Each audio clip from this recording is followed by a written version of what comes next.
مالي نايضة فيها، ولكن واش سولتوا راسكم علاش هاد الصداع كامل ناض دابا بالضبط؟ واش هي مجرد صدفة ولا مالي كتخلص يوم ضريبة اعترافات مغربية الصحراء؟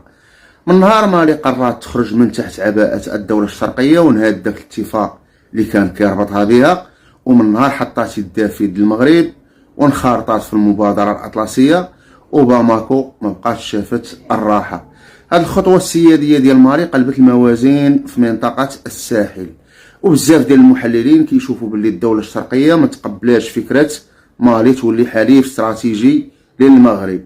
داكشي علاش تحريك الأذرع من وراء الستار بان لهم هو الوسيلة الوحيدة باش يضغطوا ويخلطوا الأوراق. المعادلة واضحة بحال الشمس، اللي خايف من نجاح طريق أطلسي هو اللي مستعد يشعل المنطقة كاملة غير باش يعرقل هذا المشروع الاستراتيجي. في نظركم واش الدولة الشرقية غادي تنجح في الضغوطات ديالها ولا مالي صافي اختارت طريقها؟